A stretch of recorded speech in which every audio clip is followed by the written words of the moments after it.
Welcome to Power of the Tribe podcast. I'm your host, John Connors. I'm also the founder and head instructor of Connors Martial Arts. And I'm here with my co-host, Dan Robin. How you doing, Dan? I'm doing all right. It's Friday the 13th, March 13th, 2020. We are in the beginning of an official pandemic. Yes, we're in the thick of it. It's officially a I pandemic. hope we're in the thick of it. I hope we're in the worst of it right now. You know, it's hard not to talk about coronavirus, COVID-19. You know, what's one thing worth saying right off the bat is that this delay, unlike anything else we've talked about, the delay in from us recording to when it comes out for Corona is huge. Like, I wish I could emphasize this in the last episode that, you know, what we said a week ago is sounding so dated about the coronavirus. Well, you know what, Dan? I just listened to it. Did you Yeah. listen to what we said last week? I don't remember what we said. We were pretty good. Oh, really? Yeah. It's very funny. So I re-listened to the podcast and I read up notes and put it up on YouTube, and then Dimitri takes it and puts it up on iTunes or whatever. And the beginning of our conversation was largely about coronavirus and the whole situation. And I felt that we didn't have any particular expertise or insight, so I didn't put that in the notes at all. I put the stuff we talked about, jiu-jitsu and habits and things like this. So I put that in there. And I came up with the title. It was like 7 Secret Benefits of Jiu-Jitsu. I don't know what the hell. I can't remember what it was. But somebody commented already, and the guy said, the coronavirus episode.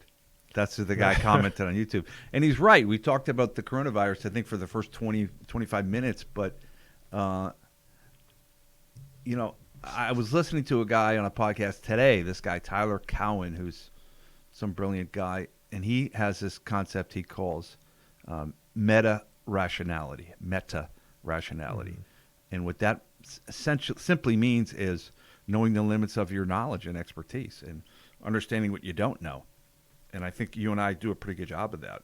And I would say so. Yeah. It's also trying to be cautious with what you say. How can you know? Because, again, if there's a lag in when this comes out, people like what's happening right now is I think it's fair to say in the last 3 days, this ramped up wildly. Well, the stock market got crushed the last 2 days. Stock market crashed. What's it down? They canceled. More than 20%, I think. know. I haven't looked at my personal finances. I don't want to know. The NBA canceled its games. The NHL canceled its game. Every concert, every event is all in the last 3 days. It's just like dominoes. They've all gone. All the kids are getting sent home from school. We're in the middle of a real mindset change. By the time this comes out, it'll have changed again, for better or worse. Yeah, who knows? Because I'm hoping like this was the height of the panic, but it may be that in the next week or two, there's a lot more illness. Like there's a panic now, but it's not that much illness. But if it comes over the next couple of weeks, then the panic, we might not have seen the height of the panic yet. You know, if it starts, I mean, it'll come sooner or later. Right now, none of us know. I don't know how you define panic, but all the schools are closing. The major events are closing. They postponed the marathon. I mean, what else? All the parades. What else can? Yeah, I guess the next level is they could say all businesses have to close, which would be kind of scary.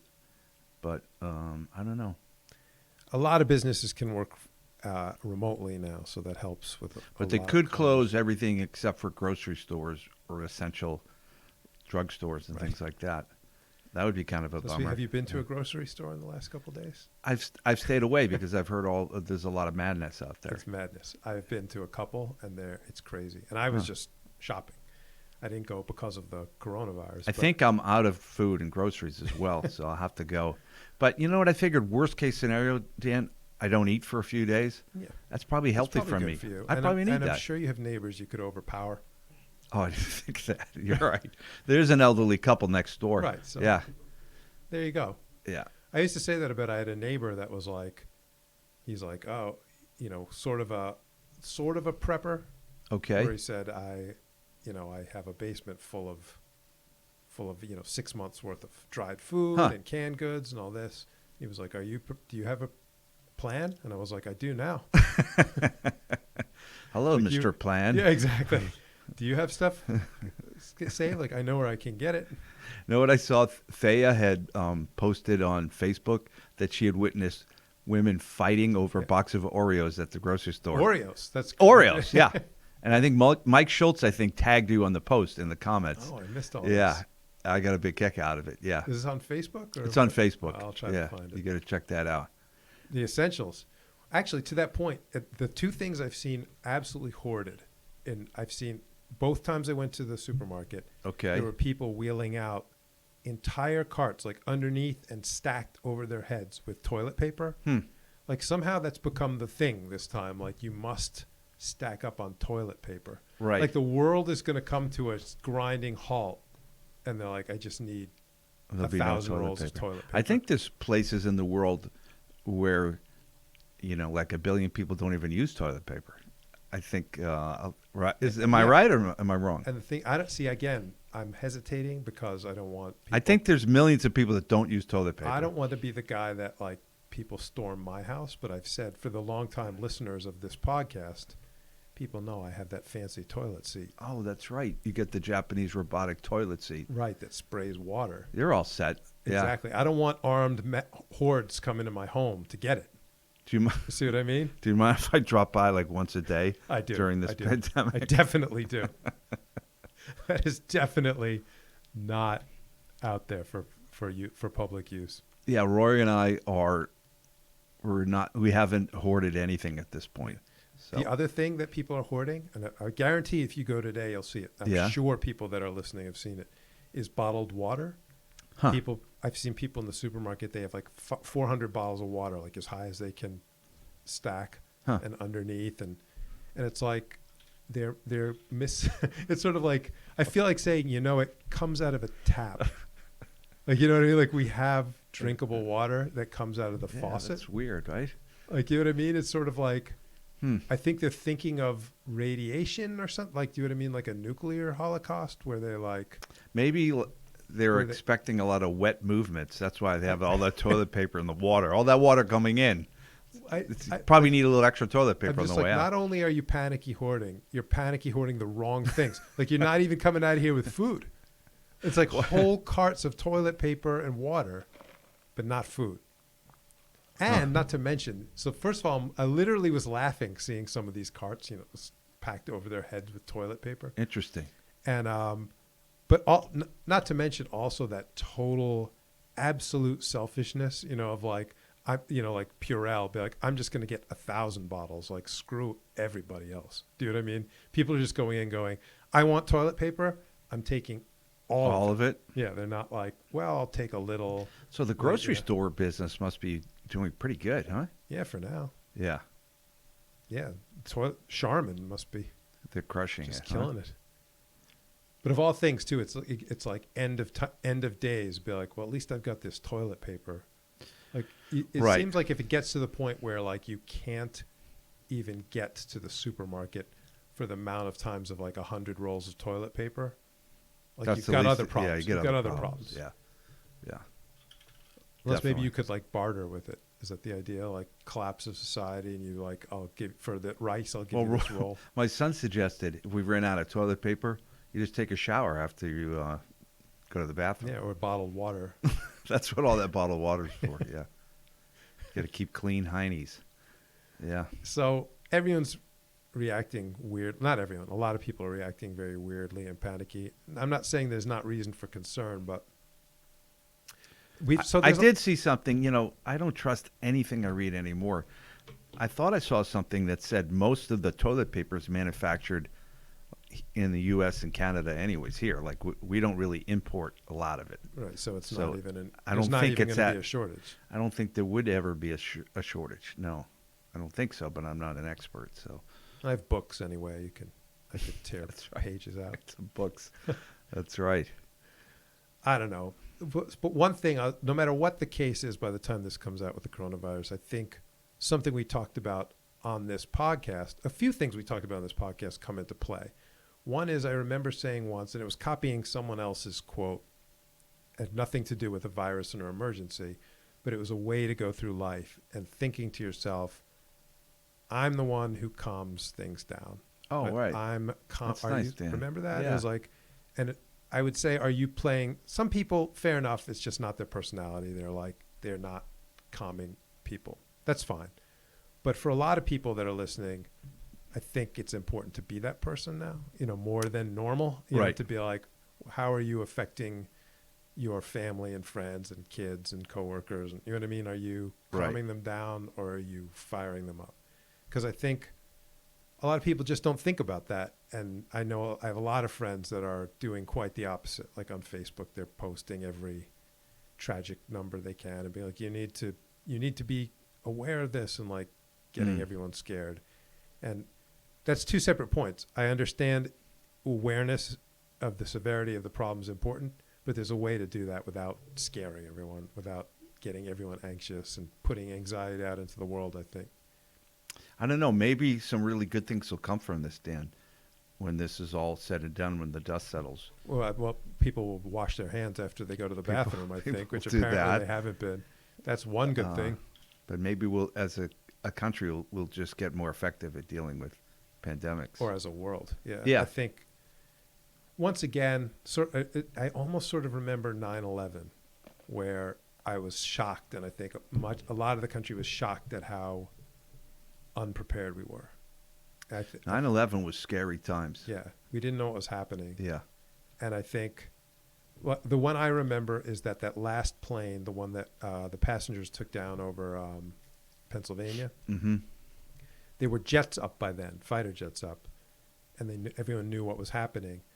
But the pilots were like, are we allowed to shoot down a jet if it gets close to a city? Like, what do we, and Right. and What's the it seemed like protocol? nobody knew. Like the Right. generals, I saw interviews with generals and people in the cabinet and really high up, and they were all like, I don't know. I didn't know. And then what stuck with me is I remember someone, again, very high up, Secretary of State or someone, saying, well, yeah, I mean, we didn't know what to do because who would ever think of something like this? It's very tricky. But to me, I'm like, well, you're supposed to. They're supposed to. You're supposed to. They should, yeah. I saw a movie where that happened. They so should be someone's like, brainstorming this stuff all the time. yeah, and I think people are not. So I think something like the pandemic, you have sports teams and organizations and corporations, they have no playbook right now. They're like, they're no just playbook. winging it. They're Yeah. like, should we shut down? Should we play with no audience? What do we do? It's tricky. Airlines, there's no Disneyland. They're all winging it. And I'm hoping, to your point, what comes out of this is people have a playbook. They're like, okay, here's how we respond. Yeah, I think the approach now is the most important thing is to not overwhelm the healthcare infrastructure. Right. So that seems to be the key thing. Spread out the cases. I think so. And then, once they master that strategy, then they'll probably come up with some other strategies to mitigate it even more. But that seems to be the initial Maybe a way to fast track vaccines too. Yeah, fast track different things like that. Yeah, telemedicine where you can speak to a doctor. And ways, I would assume, maybe they have something like this, but I was thinking if one hospital, picture the Boston area is a great example. There's so many hospitals and medical facilities. It'd be good if there was some way to distribute the people properly, like know where to go. You know what I mean? Yeah. Like there could be people backed up and dying in a waiting room with beds available, Right. 5 miles away. And I would not be surprised if that communication doesn't exist right now. I bet it doesn't, but it's probably something that's very doable, Yeah. right? Where should be able to look at an app and say how many people are at this ER, how many are at that ER. What is, I think they do that with the registry of motor vehicles, right? Like if you go here, you should expect a certain wait time. Right. Yeah, things like that will probably, that might come online. And I think what's interesting about this is by the time this is actually put up, people are listening to this, the situation will be drastically different. Maybe they'll already be overwhelmed. Hopefully not. Hopefully not. Yeah. And in fact, if it's not happened by the time this comes online, we'll be a lot safer than we are when we're talking about it now. I think you're right. Because the next week or two is going to tell the story. I think that'll give a lot of information in the next So by the time people are hearing this, it's weird. They might be hearing this thinking, hearing this and going, this is so dated. There's a huge emergency happening right now. Right. Or they're hearing it saying it's kind of, we're safer now. It's mostly manageable. past, Manageable. Hopefully it's manageable. Yeah. I mean, it seems like they're doing a lot, so I don't know what more they could do than to extremely lock things down. I don't know how they're going to make those decisions. It's interesting. I would like if there was a website where you could just see all the info. Like, here's how many cases we have. Here's how many people are dying or who have died. And I mean, I think you can find those numbers, but I don't think they're that up to date. It's extremely difficult too, because seems like it, right? I try to look up information about that cruise ship, and it seems like they're not making a lot of that information really easily available. Yeah, or you're hearing it's kind of annoying, right? Yeah. So here's a way to calm people down a little bit. I got some numbers. Again, the reliability is sort of secondhand. I can't vouch for it, but the cruise ship numbers actually made me feel a little better. Like there was something like, say, 600 positive tests for that one Princess cruise line. Uh-huh. And it was like almost half had virtually very, very minor symptoms. Right. And almost the rest of the other half had flu-like symptoms. So, there's not, people sort of like to put the scare things out there, like in Italy's Dawn of the Dead, and people are, dying in hospitals. Like, I think sometimes it helps to put calming numbers Well, I out did there see too. a number, and then, I have to put a caveat with everything that Italy has much higher elderly population than the United States. I think they have something like 22% of their population is elderly, and here in the U.S. it's like 5% or so. So that would indicate that there's just going to be worse in Italy than it would be here, but I don't know. And it could be 3-4 times worse, right? I mean, yeah, I don't know. Again, we don't know. We're just saying. Yeah. The other problem is this: where even you and I, where are we getting our information? Usually, I'm getting it from Twitter. Yeah, it's some sort of. That's the problem, right? Like, I was thinking, but I'm not getting it just from random people. Yeah, we try to. I try to find sources. We're trying to filter what we're listening to. But that said, we're in a weird spot where, again, this is sort of everyone knows that this is the case now, but we have a new news model, which is to get someone to click on something, right? Like you need a click. Right. So it's sort of, that said, I mean, we didn't have that before, right? It was like subscriptions to newspapers. So maybe they needed a flashy headline, but then you could read a story. Now you need a flashy thing to get a click and like an exciting story. And so that headline's going to be something to get people excited, to get people scared. Yeah, I think you're right, Dan. I think media has lost a lot of credibility. Yeah. I mean, weather, when they announce the weather, I mean, they're going to tend to exaggerate the severity of weather typically, right? So, well, again, when your success is based on clicks, if the headline says like mild day ahead, like who's going to click on, you can't get a click, right? Like snowstorm likely to miss us is not something you want to click on, so that's an issue when even reporting this virus, people need to get clicked on. So they're going to say something to catch your attention, Yeah. So we'll see. It's, again, and so I was thinking another thing we talked about on this podcast repeatedly is, and it's sort of, we said it in terms of like prepping for a jiu-jitsu tournament. And then we almost sort of sometimes joke about how it applies to other things in life, but it really does. And that is like, again, have this rational approach. Think through the issues, do what you can, have a process. Applies here too, right? Like applies like what is a rational response to this current situation? And just think through like, do I or do I not let my kid go on a play date? Like, do I or do I not go out to eat? Do I do just think through what you think the best course of action is, make your call, do the best you can, and then stand by the results. Just sort of say, I made the best decisions I could. Nothing panicky, nothing rash. Don't run out and get 5,000 rolls of toilet paper and 8,000 water bottles. Like, think it through, do the best you can, and that's all you can do.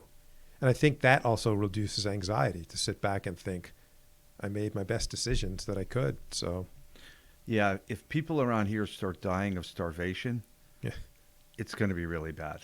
You know what I mean? So then that last grocery store run probably didn't even matter at that Right. point because I mean, Yeah, how could that possibly? There's I almost mean, no anything's scenario. possible. Yeah, There's but almost no scenario where that happens.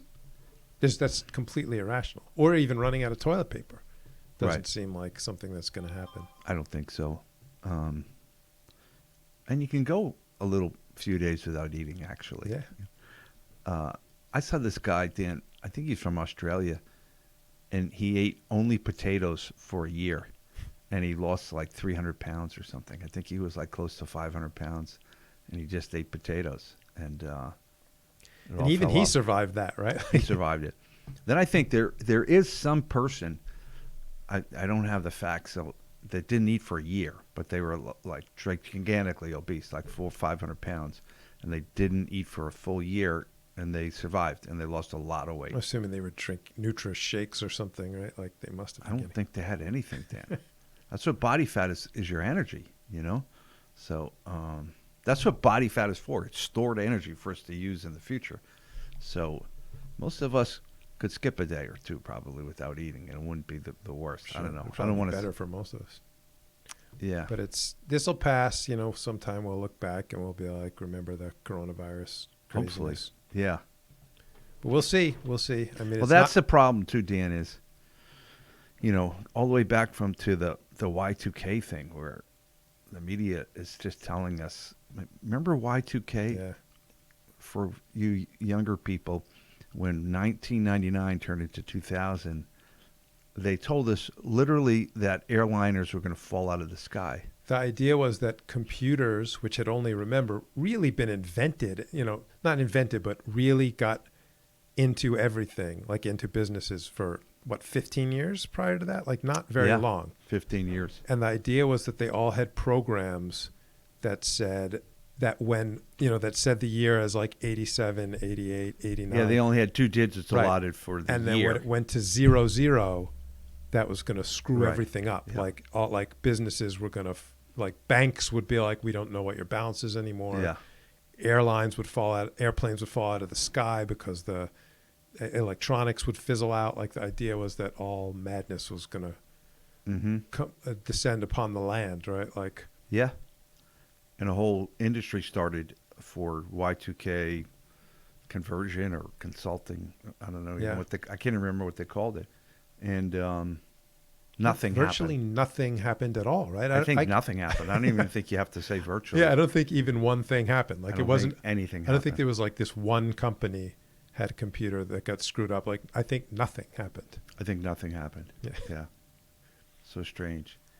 Yeah. And then in the realm of disease, again, even people that aren't even people that are younger than us remember there's so many iterations of bird flu and swine flu and Ebola and what was H1N1? H1N1. Is that swine flu?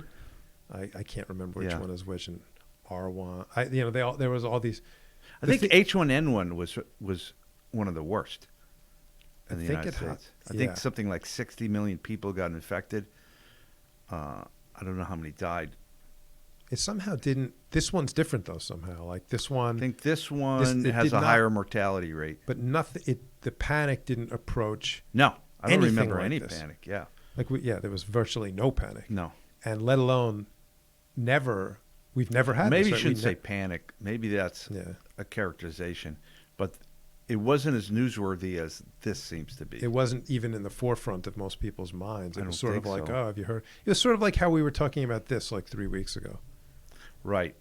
And then it's sort of, but we've reached, this is something new. We haven't had the NBA shut down and the NHL shut down and no March Madness. And like these St. Patrick Day parades, I heard the one in New York's been going for 150 years or something and never shut down. And now it's shut down. And so we're in uncharted territory. And I think it's natural. You always mention how we're all animals, right?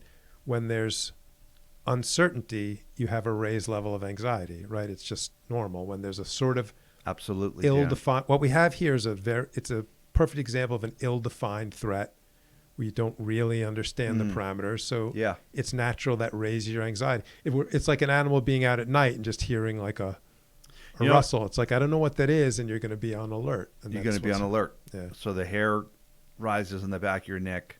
Yeah. and your ears open up and you hear every little sound, and you're just on alert. Right. Totally. And but also, what does that mean now? That raised anxiety means there's bad effects on you now, right? Like raised anxiety. Well, I think yeah, definitely. And you know what I think is different today, Dan, because of social media, there's a rise in social anxiety. So not only are you afraid of getting a disease now and dying or whatever that, but I think there's also a fear that you're going to suffer socially because you didn't respond correctly to Right. the pandemic. So we're closing through Monday, and I figure Monday we'll see what's going on, and probably, who knows, maybe we'll close for another week. But there's a fear there. Are we going to be? Is the finger going to point at us that we didn't do the right thing, we didn't do enough, and so Right. forth? Well, you saw it with sports where it very quickly went from the NBA is going to within literally 24 hours. It went from we're going to play the games without an audience to we're not playing the games to how dare anyone hold any public meetings. Like within 24 hours. Oh, right. Yeah. Like everyone was going to hold every game and meeting, and then within 24 hours it became like you're the worst person in the world. That's something that I notice happens is in this sort of culture where once somebody decides something, then they whip around and they have no patience. You know what I mean? Once somebody says, "Oh, I'm pro gay marriage. I decided last Thursday, and since you're not, then you are the worst person on the planet." And you're like, "Well, wait a minute. So last Wednesday, then you must have been the worst person on the planet." Right. You know what I mean? Like once they decide something is socially correct, yeah, they can be very critical of others. And yeah. it can go backwards, right? So like in the case of this coronavirus, what I mean is they can come to after 24 hours. So like, how dare the NHL not be stopping its games, but they can look back a day and be like, this happened in college basketball where they were like, the Big East tournament was, you started playing your game on Wednesday. And they were like, yeah, well, no one had canceled the games yet. And they were like, well, the NBA announced it that morning. And they were like, yeah, well, that was that afternoon. And we stopped the games the next day. Oh, right. So they missed the stop by 12 hours. And it was like, you're the worst. You're the worst. Yeah. You're putting people's lives at risk. You put these young So men. why does that happen? We're kind of in that gotcha culture where people will take a shot at you if they can rationalize it, right? Yeah. Blame somebody else, and then they feel better about themselves. And in this case too, people have this raised state of anxiety. People are going to lash out. They're nervous and they're going to start pointing fingers and yelling. And right. Like I said, there's a chance, if we're lucky, that we've seen the peak of it yesterday or the day before of the peak of what? The peak of the. Well, now I don't want to use a term like I don't want to say hysteria, but like of the fear, where because we went within a 2-day period from there's this thing we have to be cautious about to like, wait a second. Like, so last Wednesday, that's 2 days ago, I was still planning on going to Seattle next week. And now it seems 2 days later, it's like, that seems ridiculous. Of course, there might not be flights allowed out of Washington Dan, State. so I wonder what... Within 2 days, it became... What information changed in those 2 days? I mean, the big thing was all the sports canceling everything. Yeah, I know, but I mean, what was the root information? Did information from Italy roll in 2 days that was different than what they were expecting? I almost don't feel I don't like think it's so. totally I think it was just rational, sentiment changed, and people started feeling like when the music stopped, they didn't want to be the one not on a chair. And a bunch of news It's came probably in for at the once better. when it was like NBA is canceled, NHL is canceled, all the kids are being sent home from college. Tom Hanks has it. Here's some horror story from Italy, overrun Italian hospital, and it all rolled in this 24-hour period, and that puts people in that state of generalized anxiety. I also think we're at a perfect, if this makes sense to you, a perfect level to cause anxiety now, in that the threat is, it's not like, oh, this is happening in China. Like it's getting close. So it's in the United States, but no one knows anyone that has it pretty much. So if you knew, for example, if I was like, yeah, I had it last week, Dimitri's like, oh, I had it 2 weeks ago. And you're like, guys from the gym are like, yeah, I'm getting over it. You would not have the same anxiety because it'd be like, yeah, I know a bunch of people that had this thing and they're okay. But right now it's just kind of lurking. Like it's getting close and we don't know how serious it is. Has anybody in the United States died from it? Yes. Yeah? Yeah, sure. Something like 38. 38 people? Again, the number's tricky because there was a nursing home in Seattle where 7 or 8 people died. Oh, is that what happened? In one Oh, shot. Washington seems to be Yeah. more infected than other states. Yeah. Interesting. I I'm wonder not why. sure why. Maybe flights from Some China. travel, yeah. Maybe early flights from China.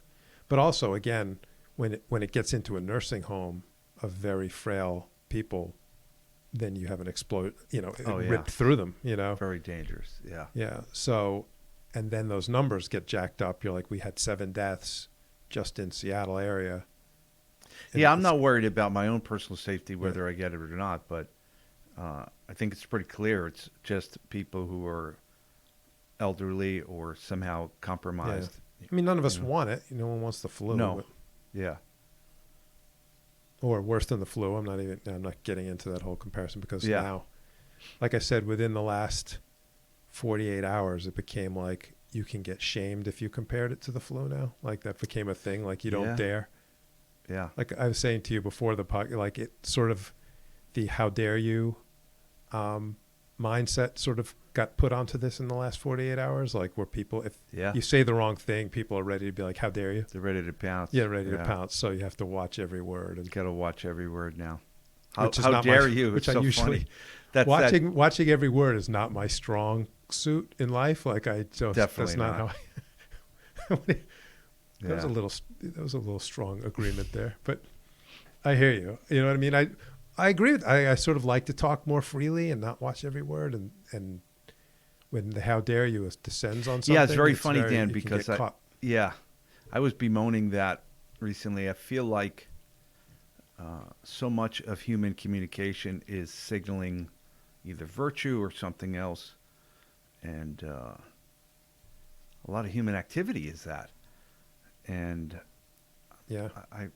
I don't think there's anything you can do about that. It seems to be our nature. and like you have to participate in a way in the Right. signaling. If you don't signal, I get it, this is serious, we all should be acting responsibly, you're going to lose. There's a social price to be paid almost for it. So Yeah. And tricky. the tribalism has descended on it too. So a lot of the discussion is furious, is completely consumed with, what either anti-Trump sentiment or pro-Trump Oh, right. sentiment, or, a lot of it becomes like, I even saw on Twitter some kind of Obama reference too. So yeah, I mean, right. unfortunately, so all that stuff's working its way into Yeah. a problem that really, again, we're not at all, legitimately not at all addressing if, the administration made the right steps or the wrong steps. I'm not really interested in talking about that. And I don't think our listeners would be interested in that right now. But like, what's interests me is the mindset of like, this is an issue that we don't really need to talk about that. Like you should be talking about how to approach it and what mindset to take and what do you do for your family and with your own behavior. And some people are just consumed with, again, I think that tribal. You said you don't watch the show South Park, right? I mean, I have. Hey, you of have. course, but I find it very funny. They did have a really cool character who was Captain Hindsight, and whenever there was a disaster, he would he could fly like Superman. He would fly in, and then he would explain what everyone should have done to avoid it, and then he'd fly off, and they'd be, "Thank you, Captain Hindsight." He never prevented anything, but he could fly in and explain what everyone should have done. that's prior. actually hilarious and Yeah. very much what's happening now, right? That's what I'm saying. It's pretty common. And you'll get caught. They'll be like, you know what I mean? Like if suddenly people get sick, they'll be like, how did you not shut your gym a week ago? And you'll be like, nope, literally not a single gym was shut a week ago. Not one. Exactly. But Captain Hindsight will fly in and start pointing Yeah, the finger and at people who criticize, somebody's actions, you never hear them prior to the criticism saying, "Hey, you should be doing this." You know what I mean? Right. And then there's that whole thing of once somebody does something, they go, "Oh, you should have done that sooner." Like, you didn't say anything but within until a day it happened. within a day or two. Like people that yesterday said, "I'm keeping my kids home." Today will be like, "You let your daughter go get something to eat." Yeah. They're like, "Well, your daughter got some yesterday." They're like, "Well, not today though." And I'm like, I'm 1 day different from you, but suddenly it's like, what is wrong with you? You're. I think there's probably a thing where, if you forecast the worst possible scenario, that doesn't really work against you too much. You know what I mean? Right. Like I think there's I know exactly what you mean. a fair amount of economists who are very famous, powerful people who predict disaster routinely, and they're wrong, and they don't seem to suffer any reputation damage. Because then if they hit it, they're like, well, I was the one who warned you. And everybody would be like, he warned us. If we had just listened to that economist, we'd have all been all set. Right? Yeah. So that happens with something like this too. It's sort of, in a way. I think if you forecast the absolute worst and it happens, then you're a genius.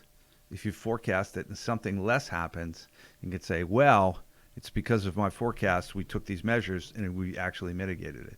So it's like a fail-safe place to be operating from. I mean, I guess it is good to look at the worst-case scenario. Yeah.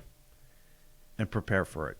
Be ready to deal with it. Right. And I think, again, I've seen some compelling numbers, although it's very, very hard to sort through numbers on this coronavirus, but it looks like it was the right thing to do to start shutting things down. Now, start shutting down the large social gatherings now and start mitigating that spread.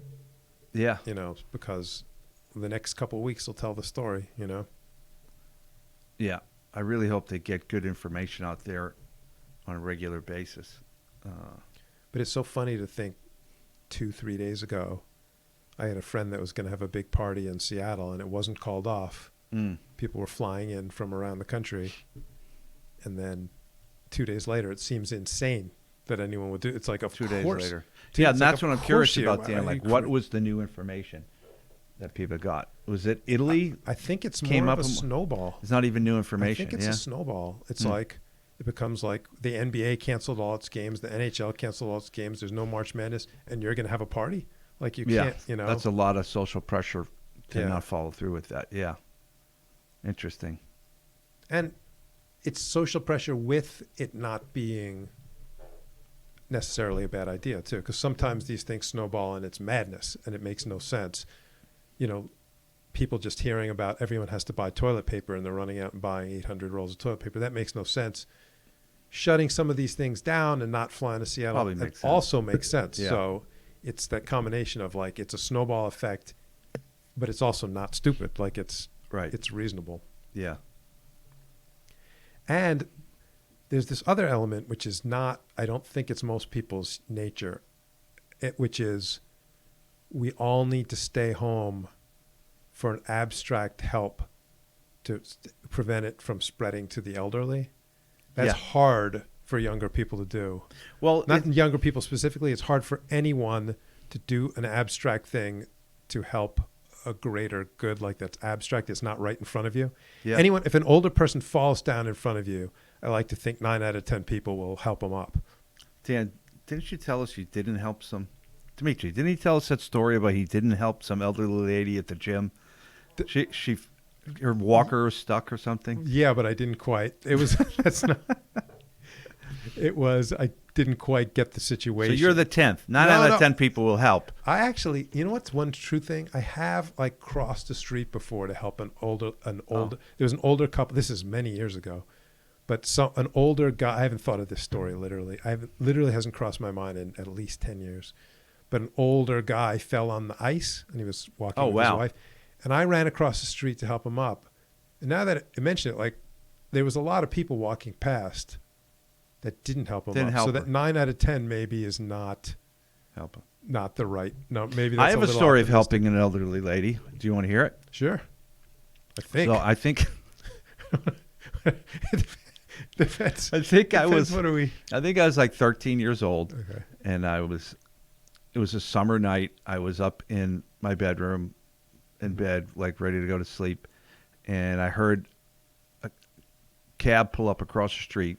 And there was For something about the start of the story, just don't mean to interrupt, but I'm getting that. Remember I was talking about that general anxiety? Something about the way this is starting has me a little anxious.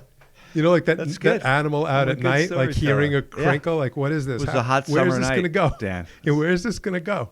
So I'm a little on edge. And across the street in the house, there were several people who lived there. One woman was this older woman named Lillian. And Lillian came home, and she had, she was half in the bag. She was hammered, basically. Not unusual for Lillian. And she had a handful of sort of stone steps to walk up, and then there was a series of wooden stairs with a railing, and the railing was just like this simple pipe that was in the ground and up like this. Very strange kind of railing. So I think I heard the cab pull up, and I heard her like making some strange noises. So I got up out of bed. I looked out the window, and I was like, oh, look at Lillian. Wow, she looks hammered. And she got up the stone steps, and then she got a hold of the pipe railing and started like hand over fist, like climbing Mount Everest. You know what I mean? And then she got halfway up, and she started to lose her balance a little bit, so she leaned on the pipe. And then in slow motion, she went, oop, and she rolled underneath the pipe and fell over. They had, like, next to the stairs, they had this chicken wire surrounding a tomato garden, and she went, boom, heels up in the tomato garden. And then she started going, help, real softly. And you could hear this? I could hear it because it was a summer night right across the street. It was late at night, so then I ran across the street and dragged her out of the tomato That's pretty good for garden. a 13-year-old, too. Like every adult listening is like, well, of course you go help. But 13, you can kind of freeze sometimes. Well, based on my family and neighborhood, I was used to assisting completely inebriated adults at that age, yeah. So you were like, yeah, I've been through this before? I had been through that, yeah. Many, many times, yeah. Yeah, I had a very inebriated old lady. I can't say I helped, though. When I had my this one, but it wasn't that I didn't help. It's that I had my paper route. We've talked about the paper route before. Oh, yeah. People don't understand paper routes today. They were underpaying children, child labor. Yeah, it was crazy. I don't know if we've talked about it on this podcast, but I for sure. The idea was you'd collect money weekly for the papers. Yeah, and if you didn't collect it, you had to dig into your pocket and pay this corporation. Every Boston Sunday, Globe. I'd meet someone at the local. They'd park the car by the elementary school, and they'd say, "You owe me whatever, $80," and I would just have to pay them from what I collected from the papers. If I didn't get enough people, like if I rang enough doorbells and no one answered, and you didn't get the money, there were times I had to borrow money from my dad. Yeah. To pay. I delivered papers all week. And there was, it's like the mafia. There's that scene in Goodfellas like when the guy's like saying, something happens, F you. It's like 50 houses and then 7 days a week. Yeah. So like no bailouts. It's a fair amount. And then being like at the end of the week, I owe the big corporation money. Yeah. I'm like a 10-year-old kid. Yeah. You did tell us a story. And then you said one time they hadn't paid you. And then the guy that acted tough, gave you a hard time. I don't remember telling it, but I obviously remember the story. Yeah. The mall security guard. That would bully you around. 6 foot whatever guy poking my 10-year-old in the chest. I've been there. Yeah. So I this one time I didn't know. See, maybe my neighborhood's a little different than yours because I was 10 and this older woman, she was old. It's fair. I'm not being insulting with her. She was like 80 years old. Okay. And I knew her. She was nice. I had done yard work for her. Remember also back then people would do yard work? Routinely. Like it was like I'd mow your lawn, I'll wash your car, I'll move those branches. Like kids would do this stuff. I'll take those storm windows out of your porch. I did all that kind of stuff. Done anymore. Yeah, I don't think so. And then, the kids just get the money without. They get the money. So there was a teenage kid that was training with us. I won't say his name, and I offered to pay him $20 an hour to clean up around the academy outside. $20 an hour. Yeah, he said, "Yeah, not interested." Right. He probably just got the money anyway. I guess so. What do I need? Yeah. But so I'd worked for this woman, and I rang the doorbell, and again, this is 3 p.m. Oh, okay. And she just, in retrospect, she was just fall down drunk. Mm. Like she just staggered to the door, And Right. I'm like this wide-eyed little innocent kid, but I didn't know what it was. I hadn't seen someone that wasted. And although maybe I had, but I didn't. I think I got sent upstairs in my house when that would happen. Right. But like, and she wasn't trying to be normal. She was like out of her mind. So she answered the door and was like, "I'm so lonely." And I'm like a little kid, like, that'll be like $2. Like I'm just collecting for the, and she's like, can you tell someone, can you tell your parents that I'm lonely? And stuff. Or, a little kid, you're freaked out. I was like, I don't know what. And then she's like kind of falling and drops her purse. And I didn't know what was happening. So I thought maybe she's having like a medical incident. Oh, right. Well, she kind of is. Yeah. So I went next door to her next door neighbor. And again, back in those days, if you had a next door neighbor, they almost surely knew you well. You know what I mean? Like, of course. Whereas I think that's different now too. Yeah. But the next door neighbor was also on the paper route. So I just said, I think there's something wrong with her. I think she's having some kind of medical. Yeah. And they go, what happened? And I sort of described her behavior. And Yeah. in retrospect, again, I didn't understand it at the time, but the neighbor was like, yeah, she's fine. yeah, I think she's fine. She gets like that sometimes. And don't you worry about it. Sent me on my way.